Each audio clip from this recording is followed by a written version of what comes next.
എല്ലാവരും ചോറ് ഒഴിവാക്കി ചപ്പാത്തി കഴിക്കുന്ന ആൾക്കാരാണ്. അപ്പോൾ ഈ ചോറ് ഒഴിവാക്കി ചപ്പാത്തി കഴിക്കുമ്പോൾ നമ്മുടെ ശരീരത്തിലുണ്ടാകുന്ന ദോഷങ്ങൾ എന്തെല്ലാം, അല്ലെങ്കിൽ അതുമായിട്ട് എന്തൊക്കെ പ്രശ്നങ്ങളാണ് നമ്മുടെ ശരീരത്തിൽ ഉണ്ടാവുക എന്നുള്ള കാര്യം നമുക്ക് നോക്കാം. ഞാൻ doctor Sarasya K, life style physician.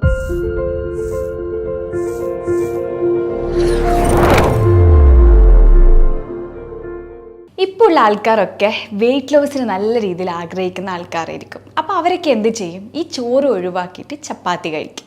അപ്പോൾ അവർക്ക് അറിയില്ല ഈ ശരീരത്തിൽ എന്തെല്ലാം ദോഷങ്ങളാണ് അല്ലെങ്കിൽ എന്തെങ്കിലും പ്രശ്നങ്ങൾ അവർക്ക് ഉണ്ടാവുന്നതെന്നുള്ള കാര്യം അവർക്ക് അറിയില്ല.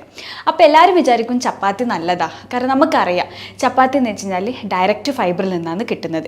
അതിന് നല്ല അളവിൽ തന്നെ എന്തുണ്ടാവും? ഫൈബർ ഉണ്ട്, അതുപോലെ തന്നെ പ്രോട്ടീൻ ഉണ്ട്, അതുപോലെ തന്നെ പല അതായത് വൈറ്റമിൻസ് ആണെങ്കിൽ ന്യൂട്രിയൻസ് ആണെങ്കിൽ ബി കോംപ്ലക്സ് വൈറ്റമിൻസ് ആയി B1 ഉണ്ട്, B2 ഉണ്ട്, B3 ഉണ്ട്, B6 ഉണ്ട്, B9 ഉണ്ട്, അങ്ങനെ അതുപോലെ തന്നെ കാൽഷ്യം ഉണ്ട്, അതുപോലെ തന്നെ സിങ്ക് ഉണ്ട്, പൊട്ടാസ്യം ഉണ്ട്, മാഗ്നീഷ്യം ഉണ്ട്, മാംഗനീസ് ഉണ്ട്. അങ്ങനെ പല അളവ് തന്നെ പല വൈറ്റമിൻസ് ന്യൂട്രിയൻസ് ഇതൊക്കെ ധാരാളം അടങ്ങിയിട്ടുള്ളതാണ് ഈ ചപ്പാത്തി. അപ്പോൾ ഇതൊക്കെ കാണുമ്പോൾ നമ്മൾ വിചാരിക്കും ചോറ് ഒഴിവാക്കിയിട്ട് നമുക്ക് എന്ത് ചെയ്യാം, ചപ്പാത്തി കഴിക്കാം എന്നുള്ള ചിന്തയിലായിരിക്കും എല്ലാവരും പോകുന്നുണ്ടാവുക. അതുപോലെ തന്നെ അതിൽ ഫൈറ്റോ ന്യൂട്രിയൻസ് കൂടുതലാണ്. അപ്പോൾ ഫൈറ്റോ ന്യൂട്രിയൻസ് കൂടുതലാവുമ്പോൾ നമുക്ക് എന്ത് ചെയ്യാം, ഈ ഈസ്ട്രജൻ സപ്ലൈ, പ്രത്യേകിച്ച് ഈ സ്ത്രീകൾക്ക് ഈസ്ട്രജൻ സപ്ലൈ ഒക്കെ കറക്റ്റായിട്ട് മെയിൻറ്റെയിൻ ചെയ്യാൻ വേണ്ടിയിട്ട് ഹെൽപ്പ് ചെയ്യും. അപ്പോൾ എല്ലാവരും എന്ത് ചെയ്യും, ചപ്പാത്തി നല്ല അളവ് തന്നെ ഇത്രയും ന്യൂട്രിയൻസ് അടങ്ങിയത് കൊണ്ട് തന്നെ ചപ്പാത്തി നല്ല രീതിയിൽ എല്ലാവരും കഴിക്കും. ശരിക്കും പറഞ്ഞാൽ ഈ ചപ്പാത്തി അല്ല, ഈ ഗോതമ്പ് അതായത് വീറ്റ് പ്രൊഡക്ട്സ് ഇതിലൊക്കെ എന്തുണ്ടാവും, ഗ്ലൂട്ടൻ പ്രോട്ടീൻ ആണ് അടങ്ങിയിട്ടുള്ളത്. അപ്പോൾ ഇത് കഴിക്കുമ്പോൾ നമ്മൾ അറിയാതെ നമ്മുടെ ശരീരത്തിൽ അതായത് ചില ആൾക്കാർക്ക് എന്തുണ്ടാവും, ഇൻഡൈജഷൻ്റെ പ്രശ്നങ്ങളുണ്ടാവും. ചില ആൾക്കാർക്ക് വയറ്റിന്ന് പോകാൻ ബുദ്ധിമുട്ടുണ്ടാവും. അതുപോലെ തന്നെ അവർക്കുണ്ടാവും സ്കിൻ ഇൻഫെക്ഷൻ ഉണ്ടാവും. അതുപോലെ തന്നെ എന്തുണ്ടാവും, പ്രത്യേകിച്ച് ഈ IBD പോലത്തെ അതായത് രോഗമുള്ള ആൾക്കാർക്ക് അവർക്കൊക്കെ ഭയങ്കരമായിട്ട് ഈ വീറ്റ് പ്രൊഡക്ട്സ് അവരൊക്കെ മാക്സിമം അവോയ്ഡ് ചെയ്യേണ്ട ആൾക്കാരാണ്.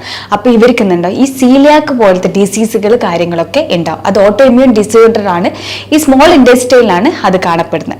അപ്പോൾ ഇങ്ങനത്തെ പ്രശ്നങ്ങളൊക്കെ അതായത് ഇൻഫെക്ഷൻ അതുപോലെ തന്നെ അങ്ങനെ പല രീതിയിലുള്ള ബുദ്ധിമുട്ടുകൾ കാര്യങ്ങളൊക്കെ ഉണ്ടാവും. ഈ ഇൻഡൈജഷൻ ഉണ്ടാകുമ്പോൾ എന്തുണ്ടാവും, കുറച്ച് കഴിയുമ്പോൾ എന്തുണ്ടാവും, കോൺസ്റ്റിപ്പേഷൻ വരാൻ സാധ്യതയുണ്ട്.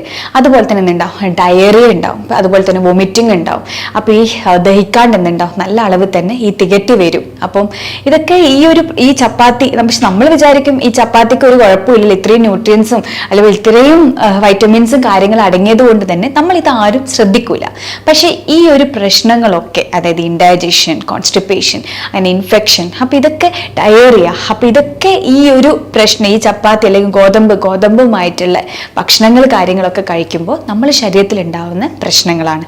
അപ്പം ഈ ഓവറായിട്ട് ഈ ചപ്പാത്തി കഴിക്കുമ്പോൾ അതായത് ഓവർ ഈറ്റിംഗ് ചെയ്യുന്ന സമയത്ത് നമ്മളറിയാതെ തന്നെ വെയിറ്റ് ഗെയിൻ വരെ സംഭവിക്കാം. അപ്പോൾ ഈ നമ്മൾ ഒരിക്കലും ചപ്പാത്തി വെയിറ്റ് ലോസിന് നല്ലതാണെന്ന് മേടിച്ചിട്ട് നമ്മൾ എന്ത് ചെയ്യും, കൂടുതൽ ചപ്പാത്തി കഴിക്കും. പക്ഷെ കൂടുതൽ ചപ്പാത്തി കഴിക്കുമ്പോൾ നമ്മുടെ വയറിനും അതായത് ആരോഗ്യ സംബന്ധമായിട്ടുള്ള പ്രശ്നങ്ങളും വരും. അതുപോലെ തന്നെ വെയിറ്റ് ഗെയിനും സാധ്യതയുണ്ട്. പ്രത്യേകിച്ച് ഈ ഗ്ലൂട്ടൻ അലർജി ഉള്ളവർക്ക് അവർക്ക് നല്ല അളവിൽ തന്നെ സ്കിന്നിന് റാഷസ് ഉണ്ടാവും. അതുപോലെ തന്നെ എന്തുണ്ടാവും, ഇൻഡൈജഷൻ്റെ പ്രശ്നങ്ങളുണ്ടാവും. അപ്പോൾ അവർക്ക് എന്തുണ്ടാവും, ഭയങ്കരമായിട്ട് റിഗ്രറ്റേഷൻ ആയിരിക്കും, ഒരു പുളിപ്പ് കാര്യങ്ങളൊക്കെ ഉള്ള ഭയങ്കര അസ്വസ്ഥകളായിരിക്കും. പിന്നെ അവർക്ക് ഉറക്കക്കുറവ് നല്ല അളവിൽ തന്നെ ഉണ്ടാവും. അപ്പോൾ എന്ത് ചെയ്യണമെന്ന് വെച്ച് കഴിഞ്ഞാൽ ഈ പ്രത്യേകിച്ച് ഈ ഇൻഡൈജഷനുള്ള പ്രശ്നമുള്ള ആൾക്കാർ അതുപോലെ തന്നെ IBD പോലത്തെ ഉള്ള ആൾക്കാർ ഇവരൊക്കെ ഈ ചപ്പാത്തി കഴിക്കുന്നത് ശരിക്കും പറഞ്ഞാൽ മാക്സിമം അവോയ്ഡ് ചെയ്യണം. പിന്നെയുള്ള ശ്രദ്ധിക്കേണ്ടത് വെച്ചാൽ ഈ സീലിയാക്ക് പോലത്തെ രോഗങ്ങളാണ് ഈ ഓവറായിട്ട് ഈ ചപ്പാത്തി കഴിക്കുമ്പോൾ അങ്ങനെയുള്ളവർക്കൊക്കെ വരുന്നത്. പിന്നെയെന്ന് വെച്ച് കഴിഞ്ഞാൽ ഈ തൈറോയിഡ് ഉള്ള ആൾക്കാർ ശരിക്കും പറഞ്ഞു കഴിഞ്ഞാൽ ചില സമയം തൈറോയിഡ് കൂടാനും സാധ്യതയുണ്ടാവും ഈ ചപ്പാത്തിയൊക്കെ അധികമായിട്ട് കഴിക്കുമ്പോൾ. അപ്പം അവരെന്നൊക്കെ ശരിക്കും പറഞ്ഞാൽ ലിമിറ്റഡ് ക്വാണ്ടിറ്റിയിൽ വേണം കഴിക്കാൻ വേണ്ടിയിട്ട്. പിന്നെ ഡയബറ്റിക് ഉള്ള ആൾക്കാർ ശരിക്കും പറഞ്ഞാൽ അവരും ശ്രദ്ധിക്കണം, 2 അല്ലെങ്കിൽ 1 ചപ്പാത്തി മാത്രമേ അവരെടുക്കാവൂ. പിന്നെ നല്ലതാണെന്ന് വെച്ചിട്ട് നമ്മൾ ഒരിക്കലും ഞാൻ പറഞ്ഞു കൂടുതലായിട്ട് നമ്മൾ എടുക്കരുത്. ഡയബറ്റിക് ഉള്ളവരാണെങ്കിലും നമ്മൾ ഒരിക്കലും ഫൈബർ കണ്ടന്റ് കൂടുതലാണ് അങ്ങനെയൊക്കെ നമ്മൾ വിചാരിക്കും. പക്ഷെ എന്നാലും ഒരു ലിമിറ്റഡ് ക്വാണ്ടിറ്റിയിൽ വേണം നമ്മൾ കഴിക്കാൻ വേണ്ടിയിട്ട്. പിന്നെ ഈ ഗ്ലൂട്ടൻ അലർജി ഉള്ള ആൾക്കാർ മാക്സിമം നമ്മളിത് അവോയ്ഡ് ചെയ്യണം. കാരണം അവർ എടുക്കേണ്ട എന്നുള്ളൊരു കാര്യത്തിലേക്കാണ് പറയുക. കാരണം എന്ന് വെച്ചാൽ അവർക്ക് ഇങ്ങനത്തെ ഈ പ്രശ്നങ്ങൾ കാര്യങ്ങളൊക്കെ ഉണ്ട്. പക്ഷെ അവർ വിചാരിക്കും ചപ്പാത്തി നല്ലതാണ്, അപ്പം ഇതുകൊണ്ടൊന്നല്ല എന്ന് വിചാരിക്കുന്നതാണെങ്കിൽ തെറ്റായ ഒരു ചിന്താഗതിയാണ്. നമ്മൾ എന്ത് ചെയ്യുക, അങ്ങനെയുള്ളവർ ചപ്പാത്തി അവോയ്ഡ് ചെയ്യേണ്ട കാര്യമാണ്.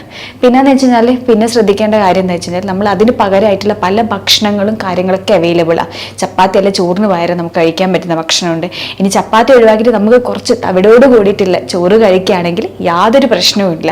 അപ്പം അങ്ങനെ വേണ്ടെങ്കിലും നമുക്ക് കഴിക്കാം. അപ്പോൾ ഈ ഗ്ലൂട്ടൻ അലർജിയുള്ള ആൾക്കാർ മൈദ, അതായത് മൈദ, ഗോതമ്പ് പ്രൊഡക്ട്സ്, അതായത് പപ്സ് കാര്യങ്ങൾ, പൊറോട്ട, അപ്പം ഇതൊക്കെ എന്ന് വെച്ച് കഴിഞ്ഞാൽ അതായത് ഗോതമ്പിനെ കൊണ്ട് ഉണ്ടാക്കിയതാന്ന് വെച്ചിട്ട് നമ്മൾ അതും കുറേ ഉണ്ട്, പല ഇപ്പോഴത്തെ മാർക്കറ്റിൽ പല അവൈലബിൾ ആയിട്ടുള്ള കുറേ കാര്യങ്ങളുണ്ട്. അപ്പം അതൊക്കെ അവോയ്ഡ് ചെയ്യണം. പിന്നെന്ന് വെച്ചാൽ നമ്മളെപ്പോഴും തവിടോട് കൂടിയിട്ടുള്ള ഗോതമ്പ് വേണം നമ്മൾ പൊടിപ്പിക്കാൻ വേണ്ടിയിട്ട്. വീട്ടിൽ നിന്ന് പൊടിപ്പിക്കുകയാണെങ്കിൽ അത്രയും നല്ലത്. ഈ പുറത്തുനിന്ന് കിട്ടുന്നതൊക്കെ നമുക്കറിയില്ല എന്തൊക്കെയാണ് അതിൽ അടങ്ങിയിട്ടുള്ളത് എന്നുള്ള കാര്യം നമുക്കറിയില്ല. അപ്പം അതൊക്കെ എന്ന് വെച്ച് കഴിഞ്ഞാൽ മാക്സിമം നമ്മൾ അവോയ്ഡ് ചെയ്യേണ്ട കാര്യമാണ്. പിന്നെ ചില ആൾക്കാർക്ക് എന്ന് വെച്ച് കഴിഞ്ഞാൽ അതികഠിനമായിട്ട് തന്നെ ഈ വയറുവേദന കാര്യങ്ങളൊക്കെ വരാൻ സാധ്യതയുണ്ട്. അപ്പോൾ ഈ ചപ്പാത്തി കഴിക്കുമ്പോൾ തന്നെ അവർക്കറിയില്ല, ആ ഒരു ഇൻഡൈജഷൻ്റെ പ്രശ്നം മൂലം അവർക്ക് എന്തുണ്ടാവും, വയറുവേദന ഭയങ്കരമായിട്ടുണ്ടാവും. പിന്നെ കുറച്ച് കഴിയുമ്പോൾ അവർക്ക് സ്കിൻ റാഷസും ഉണ്ടാവും. അതുപോലെ തന്നെ എന്തുണ്ടാവും, ഫേസിന് തന്നെ ചില മാറ്റങ്ങളൊക്കെ ഉണ്ടാവും. നമ്മുടെ സ്കിന്നിന് തന്നെ ഒരു ഹെൽത്തി ആയിട്ടൊരു മെയിൻറ്റെയിൻ ചെയ്യാൻ വേണ്ടിയിട്ട് പറ്റൂല. അപ്പോൾ ഈ അലർജിക് ഇഷ്യൂസൊക്കെ നമ്മുടെ സ്കിന്നിനും വരാനും സാധ്യതയുണ്ട്. പ്രത്യേകിച്ച് ഈ അക്നി ഉള്ളവർക്കൊക്കെ, അതായത് പിമ്പിൾസ് വരാനും ചില സമയത്ത് അത് സാധ്യത വരും. അപ്പോൾ അങ്ങനെയുള്ള ആൾക്കാരൊക്കെ എന്ത് ചെയ്യണം, ഈ ചപ്പാത്തി കാര്യങ്ങളൊക്കെ നമ്മൾ അവോയ്ഡ് ചെയ്യണം. എപ്പോഴും നമ്മളൊരു ലിമിറ്റഡ് ആയിട്ടുള്ളൊരു ക്വാണ്ടിറ്റിയിൽ വേണം നമ്മൾ എന്ത് ചെയ്യണം, കഴിക്കാൻ വേണ്ടിയിട്ട്. ഇനി ഞാൻ പറഞ്ഞല്ലോ, ഇത് ലിമിറ്റഡ് ക്വാണ്ടിറ്റിയിൽ കഴിക്കുന്നവരെന്ന് വെച്ചാൽ ഈ ഗ്ലൂട്ടൻ അലർജി ഇല്ലാത്ത ആൾക്കാരാണ് കഴിക്കേണ്ടത്. ഇനി അവർക്കൊക്കെ അലർജി ഉള്ള ആൾക്കാരൊക്കെ ആണെങ്കിൽ അവരെന്ത് ചെയ്യണമെന്ന് വെച്ച് കഴിഞ്ഞാൽ ഇത് അവോയ്ഡ് ചെയ്യണം. അപ്പോൾ എന്ന് വെച്ച് കഴിഞ്ഞാൽ അപ്പോൾ ഈ പറയുന്ന കാര്യങ്ങളൊക്കെ അപ്പോൾ നമ്മളിപ്പോൾ എല്ലാവരും ചിന്തിക്കുന്ന കാര്യമാണ്, വെയിറ്റ് ലോസ് ആഗ്രഹിക്കുന്നവരെല്ലാവരും ചിന്തിക്കുന്ന കാര്യമാണ് ചപ്പാത്തി ആയിരിക്കും നല്ലതെന്ന് വെച്ചിട്ടായിരിക്കും എല്ലാവരും ചിന്താഗതി ഉണ്ടാവുക. അപ്പം അങ്ങനെ നിങ്ങൾ ചിന്തിക്കുന്ന കാര്യത്തിൽ ചെറിയ മാറ്റങ്ങളാണ് വരുത്തേണ്ടത്. അതായത് എന്ന് വെച്ച് കഴിഞ്ഞാൽ നമ്മളെപ്പോഴും ചോറ് കഴിക്കുകയാണെങ്കിൽ അതെപ്പോഴും തവിടോട് കൂടിയിട്ടുള്ള ചോറ് കഴിക്കാൻ നമ്മൾ ശ്രമിക്കണം. ഇനി ചപ്പാത്തി കഴിക്കുകയാണെങ്കിൽ തന്നെ 1-2 ചപ്പാത്തി കഴിച്ചിട്ട് നമ്മളതിൽ എന്ത് ചെയ്യണം, ഹെൻഡ് ചെയ്യിപ്പിക്കണം. അതിൻ്റെ കൂടെ നമ്മൾ കൂടുതലായിട്ട് എന്ത് ചെയ്യണം, വെജിറ്റബിൾസ് കാര്യങ്ങളൊക്കെ നമ്മൾ നല്ല അളവ് തന്നെ കഴിക്കണം. അപ്പോൾ അത് കഴിക്കുകയാണെങ്കിൽ ഞാൻ പറയാം, നമ്മൾ എപ്പോഴും കളർഫുൾ ആയിട്ടുള്ള വെജിറ്റബിൾസ് കഴിക്കുക. അപ്പോൾ അത് കഴിക്കുമ്പോൾ തന്നെ നമ്മുടെ ശരീരത്തിലാണെങ്കിലും അതുപോലെ തന്നെ സ്കിന്നിനാണെങ്കിലും എല്ലാത്തിനും നമുക്ക് നല്ല ഒരു ബ്രൈറ്റ്നെസ് ആണെങ്കിലും അതുപോലെ തന്നെ നല്ലൊരു ബാലൻസ്ഡ് ആയിട്ട് നമുക്ക് മെയിൻറ്റെയിൻ ചെയ്യാൻ വേണ്ടിയിട്ട് സാധിക്കും. ഇത് സംബന്ധിച്ച് പല ഡൗട്ട്സുകൾ ഉണ്ടാവും. അതുപോലെ തന്നെ പല കാര്യങ്ങളും നമുക്ക് അറിയാനും ആഗ്രഹിക്കുന്ന ആൾക്കാരായിരിക്കും. അപ്പോൾ ഇതുമായിട്ട് എന്ത് ഡൗട്ട്സ് ഉണ്ടെങ്കിലും നിങ്ങൾക്ക് താഴെ കാണുന്ന നമ്പറിൽ കോൺടാക്ട് ചെയ്യാം. ഞാൻ ഡോക്ടർ സരസ്യയ്ക്ക് ലൈഫ് സ്റ്റൈൽ ഫിസിഷ്യൻ.